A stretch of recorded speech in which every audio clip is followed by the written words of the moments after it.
that ministry shares are dwindling. You could have a fully funded church plant, but if that church planter's not being supported, it's not going to work. I don't know if that's a fair assumption to make, but that is a big feeling that I got. How could a church have the imagination to plant a church when they're themselves are in survival mode? We are not okay with this.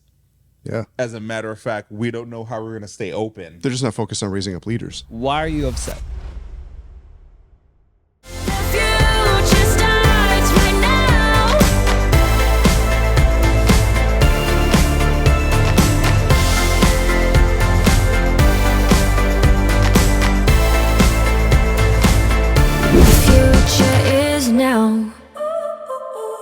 Welcome to the Disciple Standard Podcast.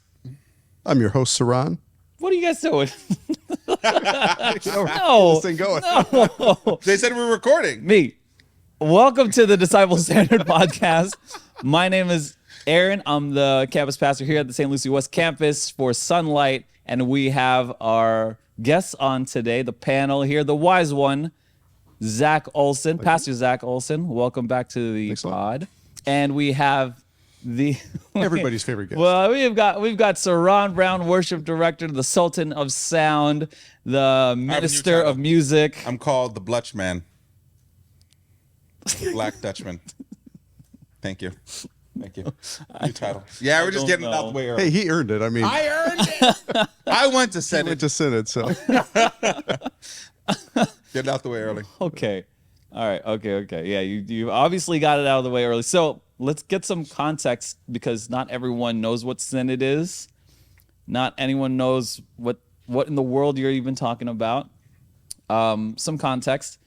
Synod is a annual meeting of our denomination, the CRC denomination, and we've got about 1,000 churches all represented within this one annual meeting. It's a meeting's about 6 days long or so. And it goes from wee hours of the morning to the wee hours in the evening. I don't know. You could tell more. I'm just giving some context. And they talk about various topics that are brought up, the issues that are brought up throughout our churches. And it's brought all the way up so that people would vote on it, have their voices heard, and decisions are made. And this year, it was Saran's first year as a delegate there. Zach, is that enough context for it? Does that kind of make? Yeah, I think that's great. How many times have you been? I was thinking that on the way up. I think I've been delegated twice to Synod, but I've been to like 4. What is a delegate, and what's their responsibilities? So we don't have a representative system. We're like each one of our churches sends a representative, but each class sends one elder, one deacon, one pastor, and then usually like a fourth person who's either a deacon, elder, or pastor. So there are 4 people who are delegated by their classes to go and discuss things on their behalf. So I think we have 49 classes, so 49 times 4, and then all of the other people who are invited, like youth representatives, ethnic representatives, those kinds of things. Okay. Yeah, that's the thing. Yeah, we'll get there, Saran. That's the thing. All right, and so they all meet for like a week. Wait. And let's just start with your first reactions, okay? Saran, you are one of the delegates from our classes Southeast. If people are watching at Sunlight, we're part of this Christian Reformed denomination. All the show links will be in the... I try to represent us very well. So what was your... Please give me your take. My take is that it's long, but interesting, and tedious. Okay. There's a lot of talking in circles when I think decisions are already decided, and then we take votes and those decisions are decided, but we're talking in circles to make sure we're placating everyone's feelings. And why are we laughing? There's a more generous way you could think about I like how you're just going for the jugular here. Yeah, this is your take. Wait, what do I know? This is your take. Yeah. Okay. All right. We're not judging the take. People are very friendly, kinda, until you start trying to dive into their lives, and they're like, "Well, why are you really trying to talk to me?" Really? 100%. So you're saying that you try to get to know them, and so for the first 2 days, for those who know me, and I feel like a decent amount of people do, I am very talkative, and I like to say that I'm friendly. So I tried to talk to people, and they were just not trying to talk. What cues were they giving that were showing that they weren't into it? All of them. Lack of eye contact, slowly nudging away. All the cues. All the cues. Do you think they just don't want to talk to you? Shorter sentences. It could have been that until I learned that Vander meant of the. And then the last part is what it is. So Scott, Vander, Plug, meaning plow. So Scott, I also learned that Scott's middle name is Alan. Sorry, Scott, I'm throwing that out there. Scott Alan Vander Plug. So Scott of the plow. So then I was like, okay. So I'd walk around to all these Vanders. They would be in the middle of their conversation, and I'm just stepping in the middle of it. Did not care. And I was like, hey, I just learned that this is Vander, this, that. And then when I got them to talk about themselves, they would talk for forever. Forever. And you like that? Huh? And you like I like that. that. Well, I use that as an entryway. So after I got them that and I made them feel comfortable, I would then start to talk about what we were doing in Synod and try to gain their thoughts and feelings on certain opinions that we were discussing. But when I tried to do that before that, they had a lot of like walls. Well, nice way to find a bridge. They call me the bridge breaker. No one calls you The that. bridge Blutchman. And yeah, The bridge blushman. and that's that's the opposite of what you were doing. You were building a bridge. You weren't breaking bridges. I broke down their bridge that they tried to use to keep me away, and I built a new one. They had a bridge with a little gate that was a drawbridge, and I just built a bridge. This that metaphor's you off could the just- rails. This is the bridge builder Blutchman himself. But yeah, so once they got really talking about compliment, and I learned a lot. Vander Sleek is like of the street. I met like of the forge, of the peat moss, of the and I also learned if it's ma, they're frees. So Bulkama and the ma would be the of the. So of the child of Bulke, which is a child. Okay, cool. Famous child there. So it's very interesting. I had a good Okay, time. so what have you learned about our church or our denomination going up there? I'm sure it gave you some perspective. Has your perspective changed or widened of the CRC? Our church, if you guys are who go here, it is completely different than our denomination. Our church, I would like to say Florida is this giant melting pot, and our church really reflects that. Up there, I wouldn't say that, especially like when our delegates for our classes, we had one black guy, two different types of Spanish guys. Spanish people like to think that they're different, but they're all Spanish. And No. Well, okay. and Scott, which is a Dutchman. And it was very diverse. But in the other classes, it would be like, these are Dutch people, all in one classes, and the same thing there. And then you'd have others where they would have like some Korean delegates and stuff like that. But I would say ours was the most culturally diverse, and I think it reflects that in our churches, in our classes. Were there a lot of other ethnic representatives up there? They had ethnic representatives, yes. A lot. So the ethnic representatives were assigned to each committee. Each committee should have had one. I don't think my committee had one, but most of them did. And they also had young adult representatives as well. Yeah. Very good. Did they contribute pretty regularly? The young adult representatives, they spoke. In my committee, he spoke.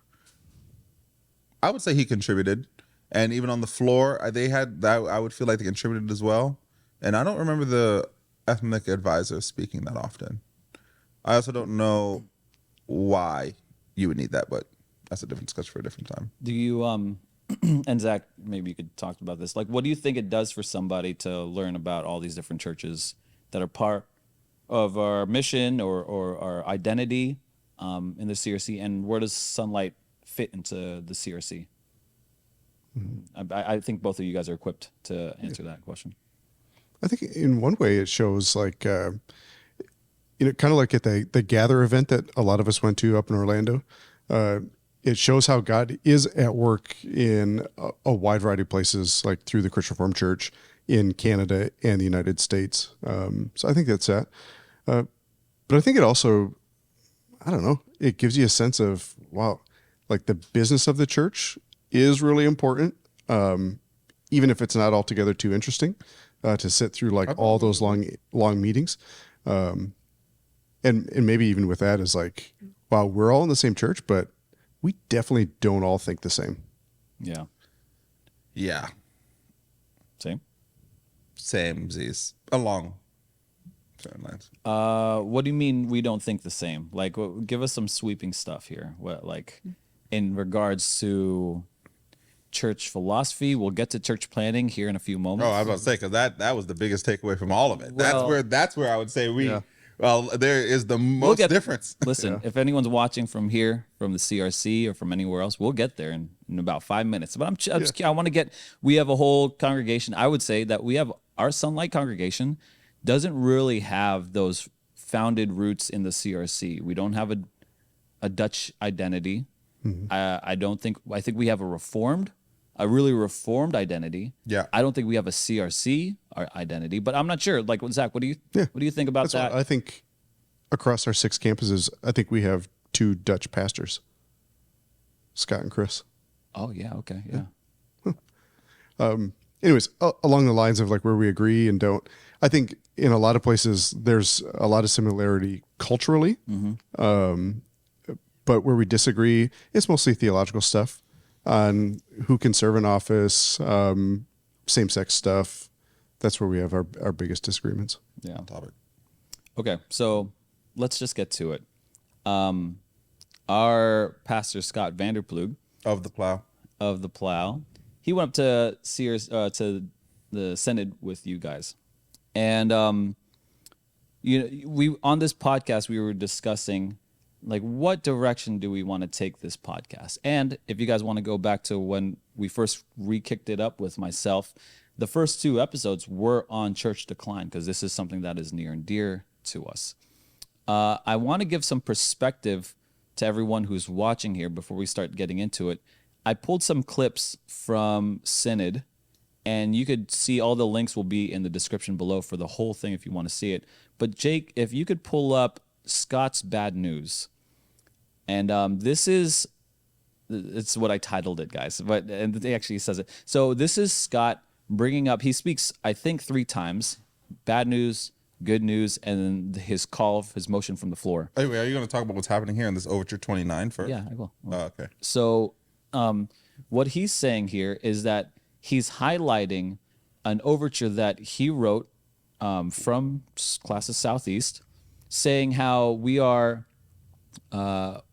to rethink and reconsider the defunding of church planters from our church planting arm Resonate. I think that's what this is. That's it in a simple way. Wait. Okay. No. You said he wrote. So this overture was already written, Okay. Who wrote right? This is from church polity wise. It doesn't really matter who writes it because the classes sent it. No problem. No problem. So this overture was written after the budget was already signed and sealed, basically, and it's stating that Synod commends Classes Southeast, which is us, for its ongoing passion for church planning. And so first they start off with commending us, and then they're saying, by the way, we're adjusting the budget and we're defunding Resonate. And that's what Scott didn't agree with. Right. Scott did not write the overture. He's trying to amend it. Right. So they already decided. Sorry, nerdy point of order here. Oh. Yeah, sure. Point of order. Let's So- go. We're in Synod now. An overture is what a classis would send to Synod to have some kind of action taken. Yeah, very good. So that's what 29 is. That's what we sent up, Southeast did. And then now the study committee who these are their recommendations. So the committee is recommending to Synod that we applaud Southeast, Yeah. but then just say, basically, Yeah. we're not changing it. Yeah, good. So the committee has these points of recommendation Yep. for sure. Yep. And they are debating on 1, 2, 3, and 4, but a lot of the contention was at number 1. And so we're going to dive right into this. Just for anyone who wasn't at Synod, which is a lot of us, let's go ahead and play this, and let's get our takes on it. There comes the flashback. Sky Vanderplug, Classes Southeast. I'm standing to speak in favor of recommendation number 1. Tongue-in-cheek, first of all, I always love when Synod commends our classes. Thank you very much. But maybe more importantly, I want to just speak in favor of supporting Resonate. I think because of the decrease in funding, they're struggling to figure out how to make budget adjustments that's going to work toward church planning. And I know they're working as hard as possible to make churches and church plants flourish. So I just want to make sure that we understand You know, the director just spoke about how hard the last 6 months have been for them, and I think it's important for us to really hear that. Could you speed this up? Though I'm speaking in favor, I have a little bit of a concern, and my concern is that with regard to this overture, we're going to say some great words together, but we won't have tangible action steps. If you'll permit me with some numbers, I was a math major in college. It was in 2017 the classes Southeast first presented an overture about denominational decline. We had been tracking the previous 2 decades. From 1996 to 2006, our denomination had declined in membership by just less than 7%, from 292,000 to 272,000. But the decade leading up to 2017, from 2006 to 2016, we doubled our rate of decline to 13.3%, and we fell to 236,000. When we submitted this overture in 2017, we had a warning that, boy, if we just keep on this pace, we could fall as low as 207,000 by 2026 and 184,000 by 2036. And our overture contained the following words: if these projections prove to be anywhere near accurate, it is certain that this decline will have a profound impact on the entire denomination and all its ministries. It's difficult to see how, if nothing changes, the CRC's kingdom impact will not be severely reduced. It's now 2025, and it's publicly available information on our CRCNA website that we have fallen below our projection for 2036 already. Our membership now stands at 183,710 members. So in less than a decade, we fell lower than our 2-decade projection at the time. Underneath that, if you go back just a little more than a decade, you'll find that we have about 1,000 churches in our denomination. We're averaging about 3 new members by evangelism per church per year. But in the past 4 years, we're averaging just less than 1. So this decline is going to continue. The budget cuts are going to continue. And at least for me, I was inspired by the story of Reverend Brink, who, with financial support from Oakdale Park, came knocking on doors, and look at all that's happened. Yeah. And I think we need some action steps to make sure that there'll continue to be financial support. People keep knocking on doors. Thank you. All right. So that was Scott addressing that item number 1. A little more context, I think, just for a way of before our discussion.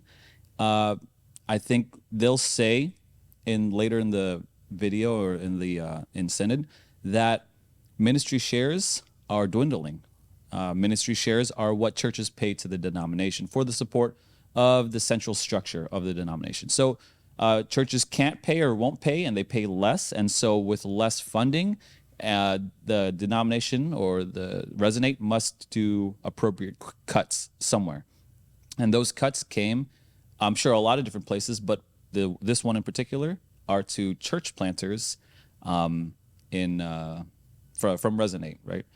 So, Sarad, could you talk to me about kind of the reaction in the room, or the reaction up in Synod to Scott's kind of presence there, or what he said? So the cutting to church planning. So there's a lot you guys don't see. There's basically arguing for I wouldn't say arguing, but discussion for probably a couple hours. It's probably like an hour or 2. What were some of the other people saying? So the guy for Resonate, I believe his name was Kevin, he came forward and he spoke on behalf of Resonate and saying things like there's still funding available up until the 30th. And one of the key things he also said was he spoke to a lot of these church planners and they're okay with this defunding. So he said that. Then Scott came up to speak. But then what ended up happening is all these church planners came up, and one guy in particular was like, we are not okay with this. Yeah. As a matter of fact, we don't know how we're going to stay open. This is that seems like a yeah. So, and a lot of churches were on board with giving money to Resonate, to church plant. They just didn't even know it was an option. And we also discovered that a lot of churches in our class, in all these other classes, have a lot of money in these side accounts for church planning and are willing to help. I just don't think they've done a good job of reaching out to other churches. Not willing or not knowing? Or do you not know? Both. Yeah, okay. I don't think they're willing in a certain front, and I don't think they're not knowing. And I only say they're not willing because I don't even know if I should say this, because I've had this like this thought that like, so I learned about, I'm pretty sure you know about this burn the wooden shoes thing, right? This banner article from forever ago where this guy came and basically said in order for the CRC to grow, that they need to like get rid of this like Dutch only culture.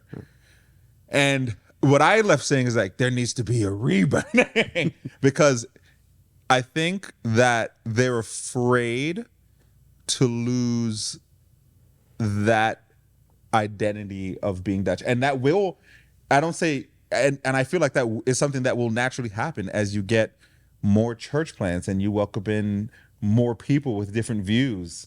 That this like we are a Dutch denomination that will like dwindle away. I think that's a good thing, but I think one of the reactions of that is to cut church planting. And I don't know if that's a fair assumption to make, but that was a big feeling that I got. That's an assumption from your perspective. From my right? perspective. Yeah. I don't know if they would agree with that. I don't think they would. I don't think they would agree, but that is how I felt. Okay. They're very proud of being Dutch. I mean, I'm proud of being Jamaican. Like, it is what it is. And they felt like they have a certain way of doing things, and it's how they've always done it.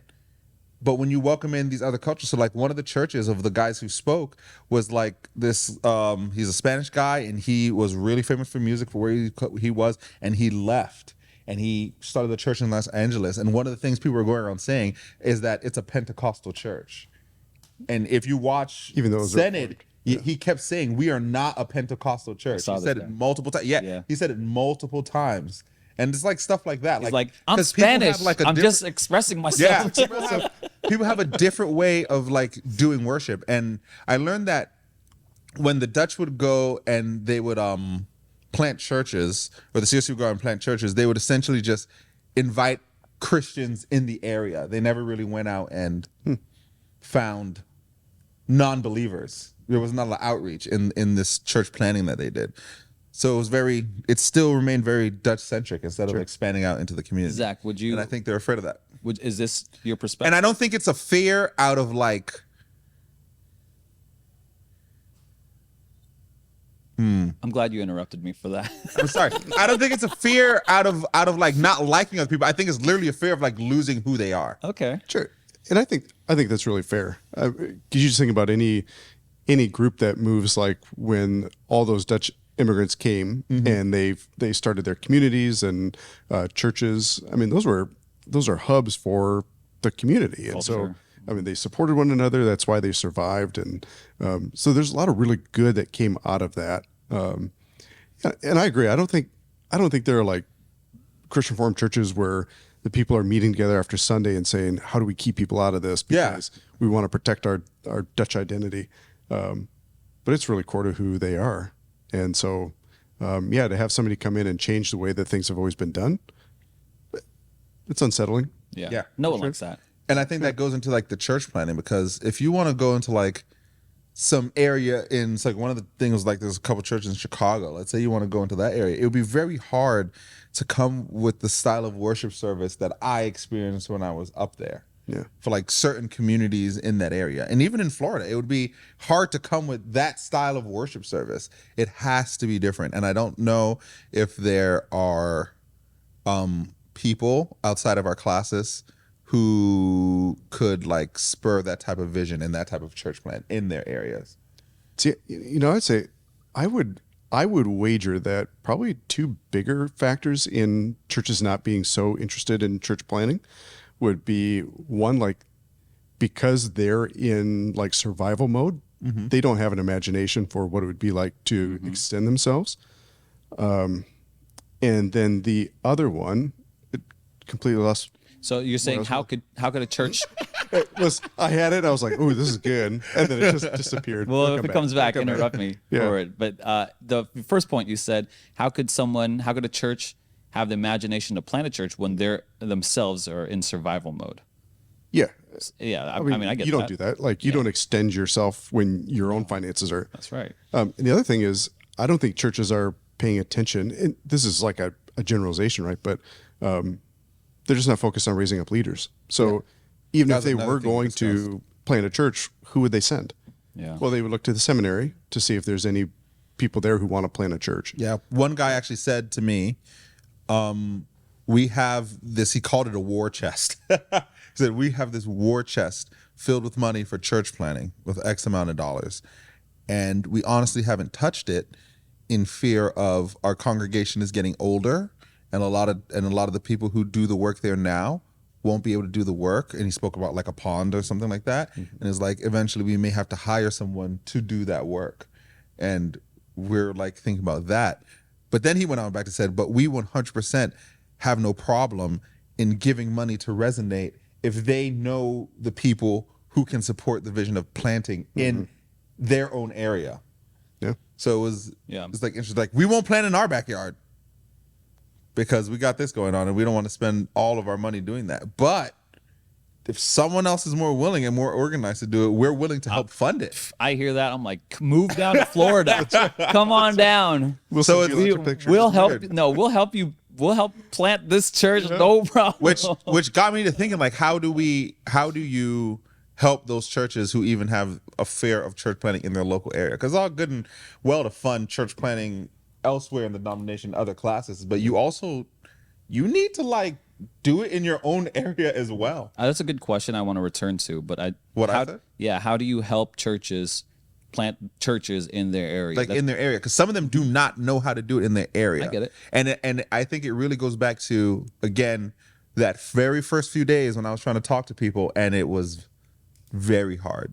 Sure, maybe, but maybe they're like burnt out of Synod or something. Like maybe was they the don't first want to 2 days. leave. Well, Maybe they wanna leave. Yeah. So, I mean, particularly for like, and this is the same as true when we come to a classis meeting, like when you have elder and deacon delegates who are coming from churches to now this new group of people where like all the ministers know each other really well, but the other delegates, it's their first time. And so they don't know anybody. Yeah. Plus they're in Canada too. So like 75% of the denomination is in the United States. And so now they're in a foreign country. And I mean, there's all kinds of reasons why people could have their Yeah, I'm like, gonna grant a guards little up in grace distance. there. Yeah, that's But the highlight of that story, this the guy. bridge builder. Yeah, My this guy guard was down. is trying to grow. My guard was down. Goodbye, guard. You over there who's talking and eating mid-bite. Talk to me. I don't know how they handled you. That's so much. That's so much. I They apologize. called me out. Listen, they called me out on the Senate floor. Did you know about that? I would have paid to like just see you Zach, live stream the whole thing. I There was a period of apologize time on behalf They- of Sunlight. When they would get into like these kerfuffles, I started talking to them about individual words, about like, hey, let's move this sentence here. And then like 20 people would enter the queue and we'd be talking about for an hour. I would just get up.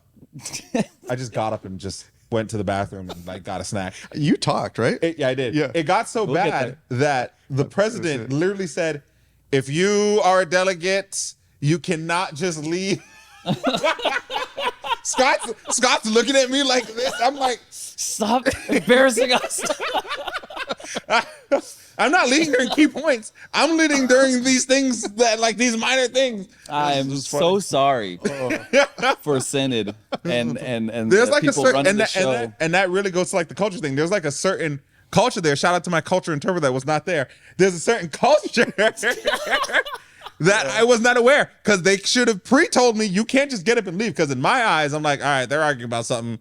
The vote's not happening yet. I already know how I'm going to vote. They're not changing my mind. I'm going to go get a snack. So that's literally how I'm thinking. You needed, I see the queue. The queue's 20 people long. I'm like, this is going to take at least 30 minutes. You should have just I'll be said back. like, I'm sorry, I have IBS. you needed a cultural interpreter there. Scott did a great job. All right. So we deal with this guy all the time, okay? All the time. Now, I do want to return to that. That's an important question you asked. How do you help? How do we help churches plant other churches? That's a great question. We're always asking that for ourselves. But I do want to talk about the Synod agenda. Zach, I know you were looking at it over, especially the plan that Resonate has. What have you discovered? What are some takeaways? What's your take on, I guess, the direction that Resonate is headed as far as, everything that we're discussing? I think one of the things that stands out the most is even though they have decided to pull back the funding for that, church planning is still really seems to be at the forefront of their plan, of their mission. From what I gather, they're really trying to put church planning support at the local level. So having classes and churches support the church plants financially, while they themselves will take over some of maybe the higher level stuff of like coaching and training, assessing, that kind of thing. That's what. Oh gosh. All right. That you're saying exactly the thing that I hated. What do you want, dude? Nothing. I'm listening He to was you. asking me to summarize. I'm shaking your head, and I'm really disagreeing with what Kevin said. Okay, so that's fine. Yeah. But so then, like the takeaways is, I think it's hard to say church planting is like our strategy, but then we're going to take a significant amount of money away from church planting. That, in my mind, sends a mixed message. Sure. That's one thing. The other thing is if church planting is going to happen at the local level, the church planners who are going to be the most affected by that are the church planners in classes that don't have the same amount of resources as some of the other wealthier ones. Mm-hmm. Like not every classes has a war chest. We don't. Not every church has a war chest where they can, just support church planning. And so probably, look, we heard Scott's numbers about the decline, but if you go like outside of like places where there are established Christian Reformed churches that tend to be non-white, they tend to be, I think we call them like diaspora churches and ethnic minority churches. That's where the most growth is happening. Well, what happens when they don't have the funding anymore? Yeah. Especially if they're planning in immigrant communities where immigrants just tend to have less as they come over and are getting established. So like there's the most opportunity, but the least resources available. Yeah. And that's a miss. Yeah. Yep. And you're saying that from basically the top, from this plan, we've got mixed messages going all around. We're saying it's our value. We're saying we want to do it. We say that this is the future. Yep. And then we don't have the funding, but we do have, I guess, support and coaching and all that. I'll get to like what that means, but I want to. Saran's head is spinning off of a swivel right now, so I'm going to give you. I'm not talking. I don't need to talk. I understand. I'm going to give you. I lived this. I'll give it to you. But I will say I lived this. One positive side of that, or a positive way to look at it, is church planning really does belong at the local level. Yep. Like there's not going to be a central office anywhere that knows what's best for South Florida. Yep. Not anywhere near as well as what. So what does coaching look like if they don't know what's best for South Florida? I mean, Saran, I'll give you the chance to answer here on your thoughts. But yeah, like we said that there's coaching and consultation. So I think that there's one side of it is the contextual side, and so we wouldn't want anybody outside of our context telling us what's best for our context. But there's a planter who's going into that context or is maybe from that context. And just the actual like functions of ministry, pastoral ministry, of church planting, a lot of those things are going to be similar no matter where that context is. And so what I hear Resonate saying is we want to support the planner. Like that's what we're equipped to do. And then, how that plays out in a context, that's different. Saran, you got a take on this? I don't think that their support should be with that. Like how you're saying should be like how did they describe their support? Like coaching and stuff. assessing, That should be done on the classes level with people who are in there and know the community. And at that point, you probably have already planted another church, or you have someone in there who's done it before. They can't really coach on how to plant in your area. They're not there. Also, this is an interesting take. So I really think that their job should, or their primary role should be support through funding. So you're saying that, okay, so this, I think I'm outlining the way it works. Which is why I didn't like when Kevin went up and was like, we're still going to support the churches through coaching. I'm like, what you know? You in Chicago? You know what's happening out there? How are you going to support this guy? Hey, Tim, we're happy that you're here on the call. Pop, pop, pop. There's gunshots happening in like the back of the car. Get out of here. You're not in Chicago. Get out of here. Let me try to outline it. So you're saying, and I think what they're saying, what I'm going to hear, the funding should come from the local support level. The funding should be coming from the local churches, and the coaching's coming from a centralized place. And you're saying that it should reverse. The funding should come from the centralized place because of all these war chests or whatever that's out there, and then the local coaching and support should be coming from the local churches. So when Resonate says that they're going to continue with coaching and resourcing that way in non-financial ways, one thing that Resonate does well is they have like leaders and coaches all over the country. And so like if Resonate is providing coaching, likely it could be somebody from Classes Southeast who's coaching the church planner. I mean, we've got a couple at least. Who are those? Resonate. So Juan Pablo is one. Okay. And then Doesn't Vivi work for Resonate too? Vivi works for Resonate. I don't know if she's a coach. She might be. She'd be good at it. Okay, this is good. That's really good. Yep. Marco. Oh yeah, Marco Avila. Yeah, for sure. Yeah. So are we saying that like there are these different coaches around the nation, and they're experienced church planters then? So I don't know that. I would assume that. To the specificity of any church planter. Yeah, I mean, who knows what the resume is? But essentially, there's some kind of support, not like local contextual support from this area to plant a church. I get it. So this is something that I was interested in, because I too had the question of, okay, what does coaching look like from Resonate? Like if we're going to plant a church here, I know we planted multiple churches. We planted 2 last year. PGA, that's yours, so I consider you a church planter. Winter Garden, I considered Jason a church planter. And then he planted another congregation within his church, so it functions operationally like a completely different church. So we could say that I would make the case that we planted 3 churches, and that the Portuguese speaking, the Brazilian church, and I don't remember being consulting Resonate or anyone asking us on how we did anything. Spanish congregation in Lake Worth too. Spanish congregation in Lake Worth. Can't believe I forgot that. Yep. But here's the interesting note. That one is that Eli is really the partner. A coach isn't really what he is. He's a partner in all this stuff. He is like hand in hand building the church over there. Yeah. And I considered myself, if not minimally the partner or the driver of PGA, and then I would say a partner in Winter Garden. That's what that's just how I see it. But I didn't receive any, and maybe I didn't look for it, or maybe the time of it was kind of constrained.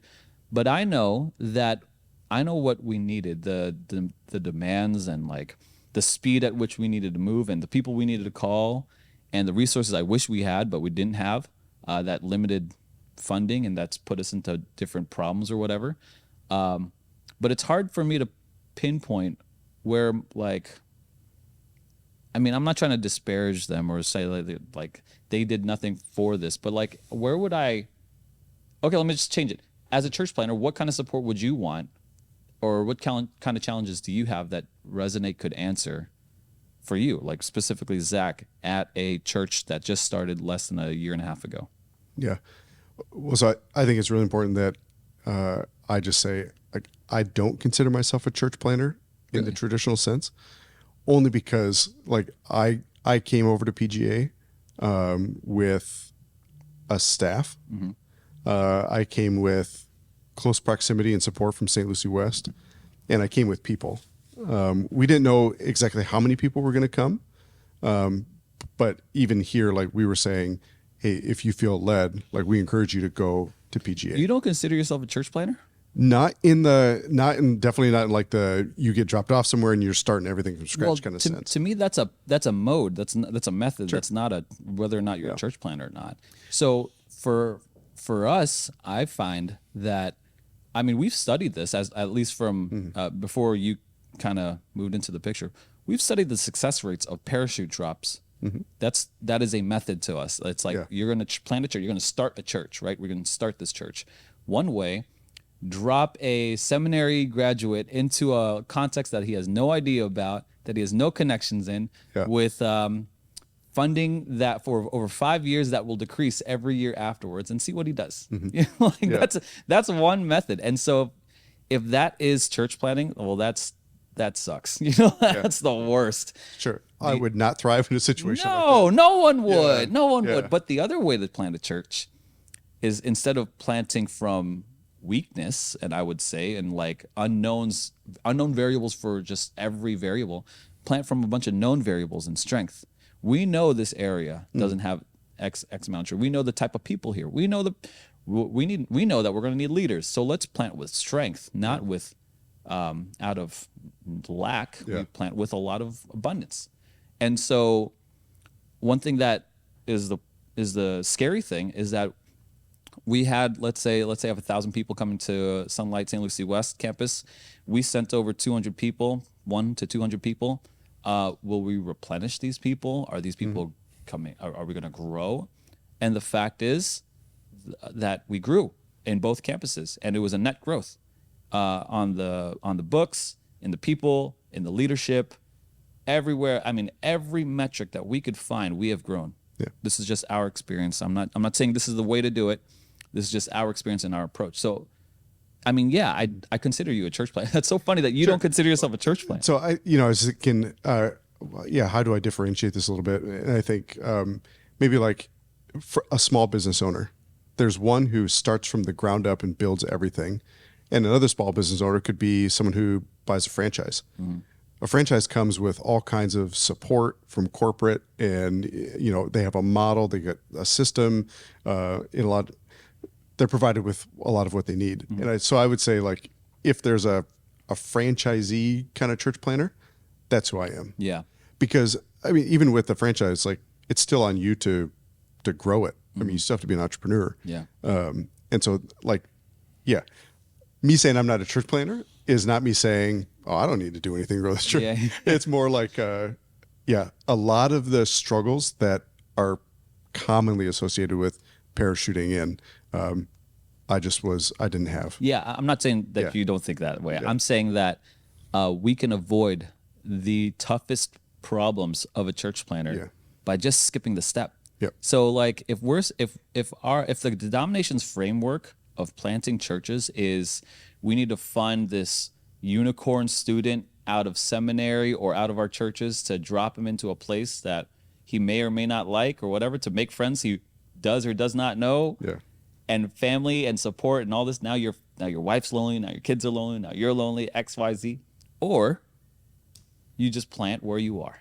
Mm-hmm. And that's why I think that back to what Saran was saying, it's like there is an incredible amount of contextualization that's needed. And I think the biggest way that local churches can support church planners is through the local contextualized coaching and training and partnership.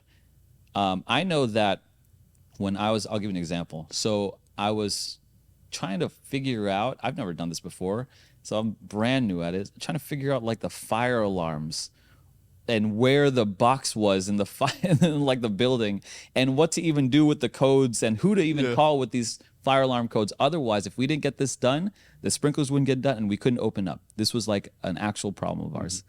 And I am so glad that I knew people in the fire department, and I knew people here locally that said, Aaron, do this, talk to this guy, I'll call them. Mm-hmm. That was, by and large part, that was one of the best things. I was like, oh, I got support. This is great. Let me have these guys kick down the door so I could just kind of roll right through here.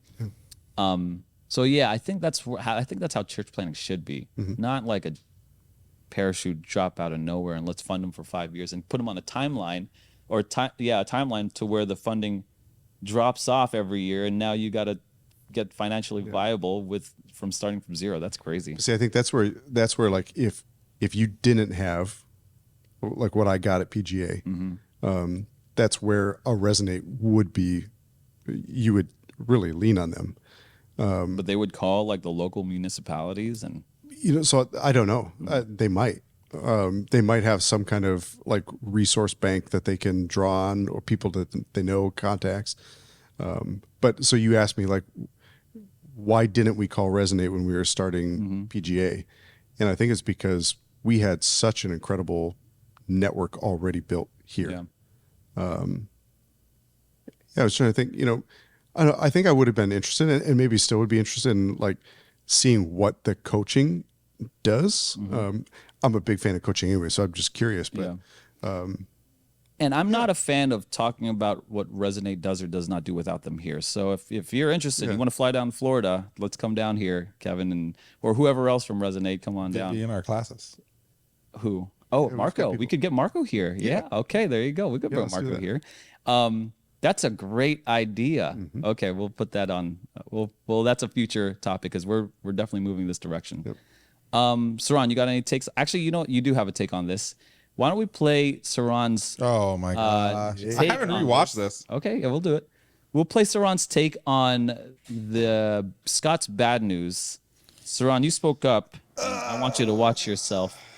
And I have not watched this in fear. let's see it. I'm Brown, class of Southeast. Yeah, I speak against this only because. Look, I'm holding the mic. Thank you guys for the recommendation. Thank you for the good, kind words to Southeast and thank you Placating, for your work. placating. But these are just words on a page. And even he said all the churches should come together and plant churches. But where's the encouragement to plant churches with no money if there's no funding in the budget? I think to say that you want to go out and plant churches and do all that stuff is great, but primarily there needs to be funding. To say, hey guys, go out with the grace of God and plant churches is great, but I hear that assets voice. and that tangible is funding your, to get I'm it going to done. speak softly because To think otherwise that I'd just be you crushing can do all full- this Yeah, work with yeah. just kind words is, I would like to say, foolish. We see that the denomination is in decline. I have been a part of other church plants that did not have funding, and they have died.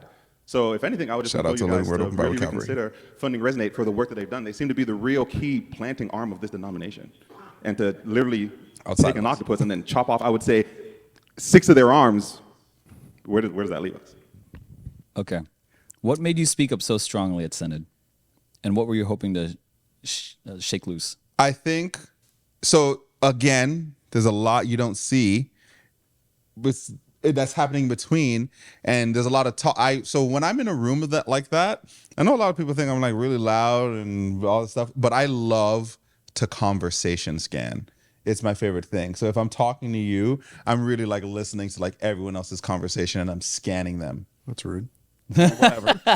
It's my favorite thing to do. Okay. I do it everywhere I am. Like if let's say like I'm out eating and I'm Get to the talking to my point. wife and I'm like, oh, that person should have did that to his wife. anyway, the general sentiment of the room was we don't have any money to church plant anymore. And then other churches are also saying like, well, we have money. We just didn't need you guys. No, you guys need money. And some people were even frustrated that we were still arguing about this and wanted to move on. And I wanted to drive the point home that these words on this page literally mean nothing. You want to congratulate us? We don't care about that. Commend.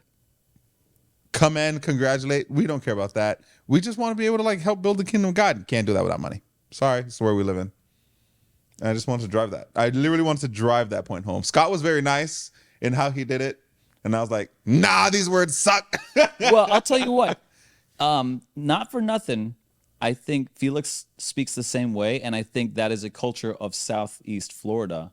A lot of it is just like we're gonna talk. I mean, a lot of it's probably New York type of talk. You know, like you say it like it is. You know, you just kind of. At least you were clear. You know, at least now and. Hey, we want to congratulate you. That voice was too much. I'm Dude. sorry, but that's how As soon they as were I talking. started, You my could've done skin it. started to crawl. I'm like, oh, he is upset. You I could've- was upset. I was literally upset. You were mocking. You're like, oh, you get it. You were. I haven't rewatched this. I didn't know it was that bad. I'm sorry. I There you wasn't go. trying to mock There's the anyone. apology. I was just very upset. You said you can't plant churches with kind words. What do you think we've drifted towards? Why do you think we've drifted towards symbolic support instead of tangible action? This is one's for you, Zach, too, or whoever. Say it one more time. So he said you can't just plant churches with kind words. And so essentially what you're saying is like symbolic action, or maybe even some of the coaching that I'm still ignorant of. I'd like to know more about.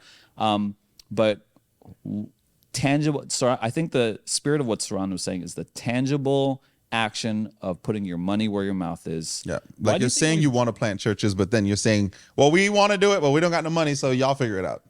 That's crazy. Yeah, I mean, like, so do you think we've drifted towards, the symbolic support, or do you think that they're cutting in the wrong places?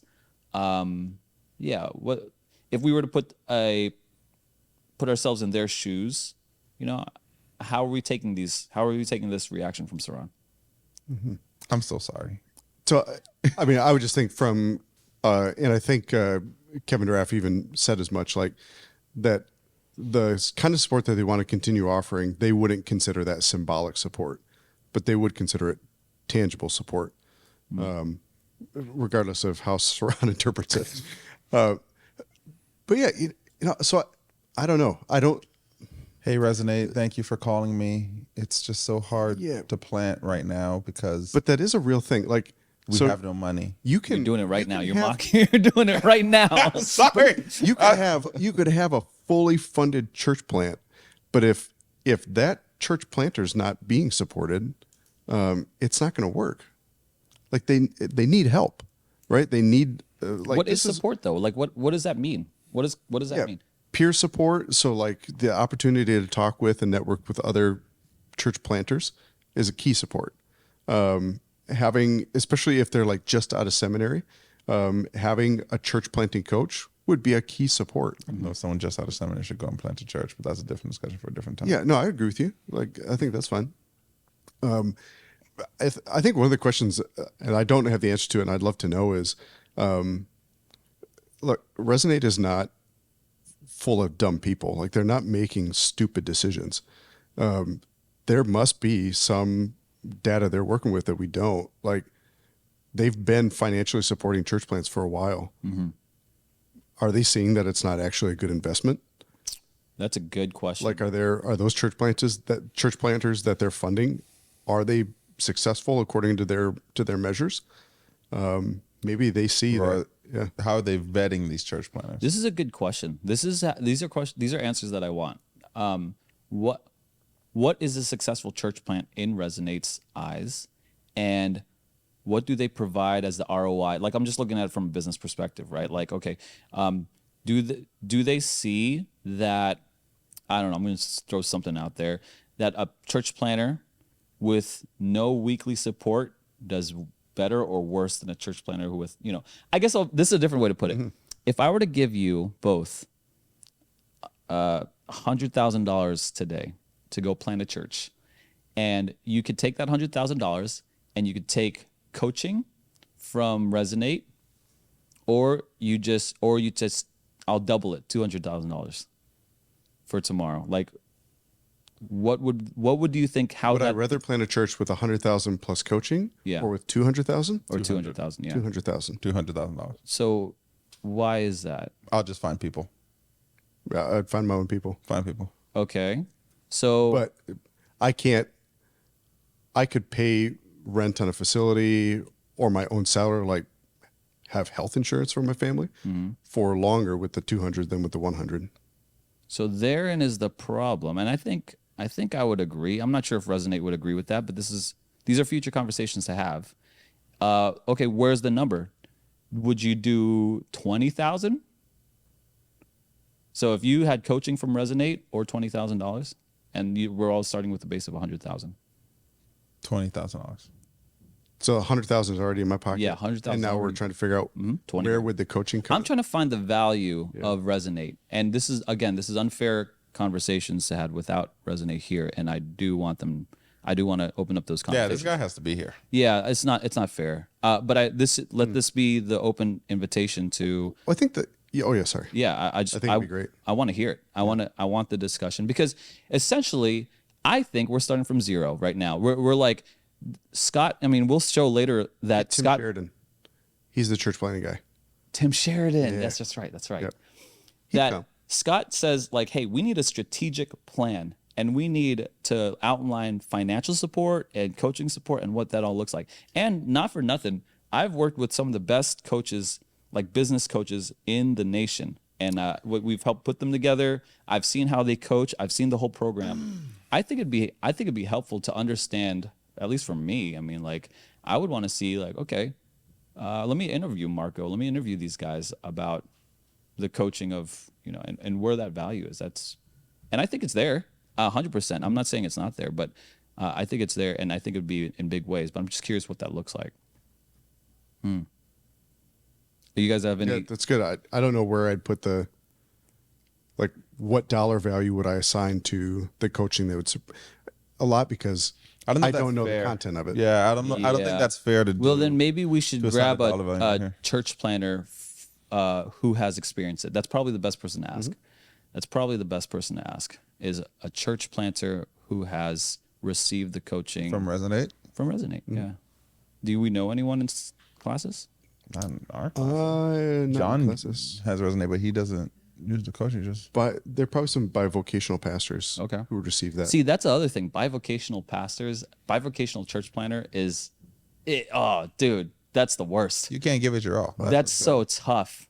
That is so tough. Like if you're focused on one thing and another, and your focus is split, and church planning is like 24/7 job, like a pastor, you're driving an ambulance, right? Anytime something happens, you got to be there. That's tough. I do want to get to Scott's good news. Let's get there. Here is Scott. So, just for context, while Jake pulls it up, Scott delivered some bad news. There's a huge decline. There was hours of debate, and We took a break. took a break from the debate. But at the very end, Scott brought up the good news, and so here's his. Scott Vanderploeg, Andrew Littleton, Scott Elgersma. Scott Vanderploeg, class of Southeast U.S. I'd like to stand to speak in favor of this motion. Previously, I gave the bad news about our decline, and I did so because I believe we have to act with urgency. I'd like to stand up and speak toward the good news. And I will say, it's been referenced several times by the president, that I do intend to provide a floor motion to get to some more concrete action steps. And I'd like to do that after we vote in favor of this motion. Here's what I'd like to say. As the Christian Reformed Church, when it comes to church planting, we don't lack anything. We can do it. And I know. I've been a pastor now 21 years in the place that has been named by various people as the most unchurched area of the United States. And we have thriving ministry. We have the gospel, which the book of Romans says is the power of God for salvation. And the Christian Reformed Church, I believe, has a robust articulation of faith that our secular world needs, filled with theological depth. We're well positioned, and we're ready to take on the rising tide of secularism. Our agencies are fantastic. Our denomination has a kind of sophistication, and we're ready. We have a tremendous history of leadership development that we can build on. I don't want anyone, because of what I said earlier, to despair that, oh, this isn't something we can do. We can do it. We do need a plan, and we need some action steps. Of course, denominational decline will be a motivator. I think it should be. But I hope that we're motivated for church planting more than just survival. I love the gospel. I was a broken person, riddled with sin, living in rebellion to God, and there were CRC pastors and people that came into my life to share the good news of Jesus. I'm just captivated by his life, his death, his resurrection. By grace, I was reborn, I was made alive, I was forgiven, I was set free, I was given a place in his church, and I'm motivated by a world around me that's lost, broken, hurting, and I believe that the church is the hope of the dying world. So that's our second motivation, the gospel. But even more than that, I think we should be captivated by our beholding the glory of the resurrected Jesus. Think of who he is. Think of the power he has. Think of what he can do through us. I think most of us are familiar with praying the Lord's Prayer. Thank you. Am I done? Okay. Oh, there you go. There's I'll be therein is the structure there. But what he was saying there, I think, is extremely important. Probably the key to everything is, like, we have to know that the gospel is being preached, and that is the power for salvation. It's not like whatever technical we have, any opinions that we have of local or resonate or whatever. It's really Jesus who builds his church. I mean, that's the long and short of it. I think I personally love following under great gospel-centered leadership under Scott. I mean, I think he's got a really good handle on the situation of church planting, one that I don't have. And I think we have I know I learn a lot from him, so that's just yeah. What do you guys have a take on what he just said, a reaction? So I agree with you about we have the gospel, and like, so we've got all we need. And it also takes people who are willing to step in and say, yeah, I'll do it and I'll go. And it requires like that kind of inspirational leadership to say, we can do this. Yeah. Yep. I mean, we've got the talent, the treasure's there. We've got the gospel. Like, we can do this. Because yeah, in light of the bad news that he gave earlier, it would be so easy to say, how can we just keep this thing going for a little while longer? But that's not Scott's point. Scott's point is we can do this. Yeah. But somebody has to step in and say, yeah, it'll be me. Yeah. I don't know if he has a per se like a outline plan. Actually, he actually said in a later video that he doesn't have all the answers, and neither do we. I think I don't have the answers for sure. We have some experience. We know what we know, and we know what we don't know, or at least I know that I don't know anything about how this all interplays in the future. But this is a moment, I think. Like, are we going to start planting churches here? And what's the plan? What's the first step? If you guys were to outline, okay, what is like the first step of this strategic plan that we need to get together? What do you think that would be? Disciple someone. Build up a leader under you. First step. Why do you say that? You say disciple someone, but why can you elaborate on that?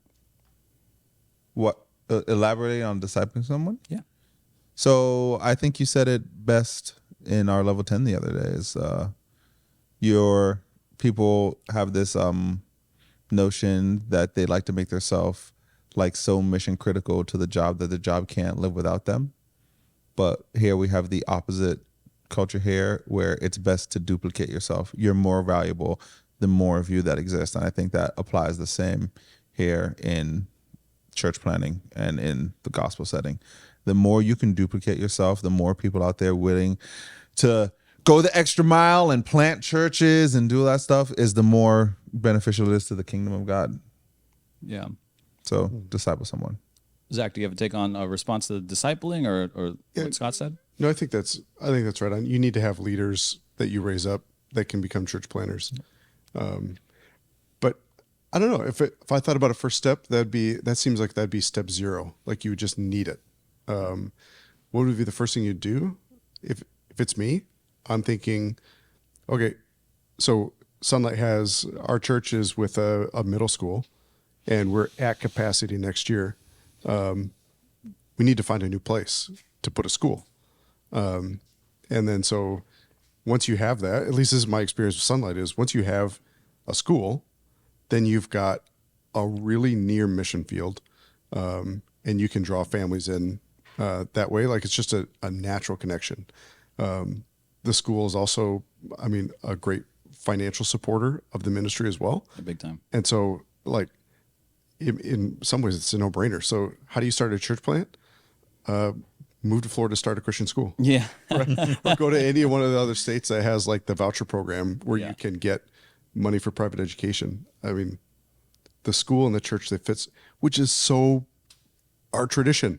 Yeah. Like, Dutch people came here, they set up a church, they set up a school, and rock and roll. They did the same thing with Redeemer too, where we were. Yeah. We certainly have a model here that we've found is proven to be successful. I don't know if this model works in every other state. We know it works in Florida. Yeah. So this might be the start. You know, I started with the this podcast talking about, hey, our first episodes were about the decline in church planning and all that kind of stuff. But now I'm left with more questions than answers, I think. And this is going to be the start of the next series of podcasts. So if you guys are watching, if anyone's watching here, we're going to be focused on church planting, more specifically, this issue that is raised again and again. This issue was raised by Scott in 2023 and in 2017, and now it's right here. We're declining as a CRC. This is unavoidable, or rather, this is an undisputed fact. and it could be unavoidable if we start planting churches. And so this podcast is going to move in that direction to explore how we do that and how would we do that. So having other church planners on here, having other experts on here, especially from the denomination if they want to come through here. Let me know. Easy to find. You guys have any other lasting impressions from Synod or from this direction of church planting and Resonate?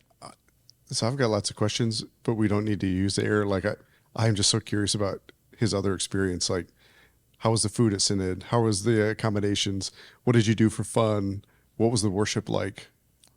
This is great. Let's see this for the after show. Let's see how much time we got. Yeah, we got time for the after show. If you're interested in continuing this conversation for church planting, multiplying disciples, leaders, and churches with the gospel to change the world, continue watching, subscribe to our podcast, share that everything, blah, blah, blah, and go on Patreon for this exclusive thing on Saran's take on. I just got mad. Like watching Scott's thing and like thinking my experience there and how they were, I just got like, that's why I got quiet and I got so upset. What are you upset about? I was just upset, bro. And then I was like thinking about like the tone that I used at the end, like why I mocked them like that. It's because I was mad and I literally just sat here and like worked myself up again and got so upset again. I'm so upset. Why is this something? And then you said the thing about Jesus, huh? Okay, I'm gonna do it. Why are you upset? You said like the thing is like we have to like, it's all on Jesus' time, and there was a gather lady, and she had this prayer that was scripted, and she started talking about, yeah, we failed at some church plants, but it's because it wasn't in Jesus' time and all that stuff, and she took all the blame off all those people and like put it. Wait. There's no accountability. There's self-accountability and like, I don't know what I'm talking about, man. It's just... Wow, this is a hot take. It really just got me upset. I'm like, why was I? Because I'm looking at it, I'm like, yeah, what I said was really condescending and kind of mean, and it didn't come out of nowhere. It was just all pent up. It's all pent up over like the course of like 3 days. Well, I think Scott says this, right? Success has a lot of fathers, but failure is an orphan. No one wants to claim their own failures, and everyone wants to claim the successes that some other places go. Maybe a lot of it. We should be claiming a lot more of our failures and dispersing a lot more success around the denomination and around places. And maybe we could learn from a lot. I want to take this time to say, hey, you know what? Resonate. I feel bad. Like, I don't want to offend anyone like Kevin or anyone like that. I'm a person trying to find the solution to these problems. And I think we all are. And maybe that passion seeps out a little stronger than others here. Check out the after show. We'll see you guys in the next video. The future is now.